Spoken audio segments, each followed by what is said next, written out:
కరీంనగర్, నిజామాబాద్, ఆదిలాబాద్, మెదక్ పట్టభద్రుల ఎమ్మెల్సీ కాంగ్రెస్ అభ్యర్థిని 2-3 రోజుల్లో ప్రకటిస్తామని మంత్రి శ్రీధరబాబు తెలిపారు. సిట్టింగ్ ఎమ్మెల్సీ జీవన్ రెడ్డి పోటీ చేయనని చెప్పడంతో కొత్త అభ్యర్థి ఎంపిక చేసే పనిలో ఏఐసీసీ ఉందని స్పష్టం చేశారు. ఎమ్మెల్సీ అభ్యర్థి ఎవరైనా గెలుపు కాంగ్రెస్దే అని మంత్రి శ్రీధరబాబు కరీంనగర్లో తెలిపారు.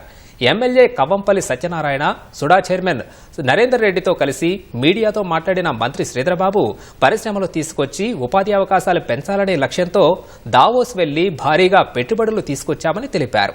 హైదరాబాద్కు ధీటుగా ద్వితీయ శ్రేణి, తృతీయ శ్రేణి పట్టణాల్లో కూడా పెట్టుబడుల కోసం ప్రయత్నాలు జరుగుతున్నాయని చెప్పారు. పాజిటివ్ దృక్పథంతో పోవాలి. పెట్టుబడులు ఇవాళ వచ్చినాయి, ఎంఓయూకే సంబంధమైందని నిన్న ముఖ్యమంత్రి గారు చెప్పారు. నిశ్చయమైంది పెళ్లి, ఎంతమంది పిల్లలు పుడతారని అడిగితే ఏమైనా లాభం ఉంటుందా? ఈ రోజు ఒక పాజిటివ్ దృక్పథంతో పెట్టుబడులు రావాలి. ఎంఓయూలు చేసుకున్న తర్వాత ఇంకా అనేక అంశాలు ఉంటాయి. మేము గత సంవత్సరం 18 ఒప్పందాలు చేస్తే 17 యాక్టివ్ గా ఈ రోజు వివిధ స్థాయిలో ఉన్నాయి. దాంట్లో 50% మించి పనులు అయిపోయినాయి. మీకున్న అనుభవంతో మాకు సలహా సూచనలు ఇవ్వండి, ఏ విధంగా ముందుకు పెడతామని. అడ్డంకులు వేయకుండా ముందుకు తీసుకెళ్లే ప్రయత్నం చేయాలని కోరుతాను. తప్పకుండా ఒక మార్పు చూపెట్టే ప్రయత్నంలోనే ఈరోజు ఎంఎస్ఎంఈ పాలసీ కానీ, ఈరోజు మేము తీసుకొస్తా ఉన్న పవర్ పాలసీ కానీ, రేపు రాబోయే కాలంలో టూరిజం పాలసీ కానీ, కొత్త విధానాలు ఉన్న విధానాల్లో మార్పులు తీసుకొస్తూ పెద్ద ఎత్తున ఉపాధి కల్పించాలనే కార్యక్రమం ద్వితీయ శ్రేణి, తృతీయ శ్రేణిలో కూడా తీసుకురాబోతాను.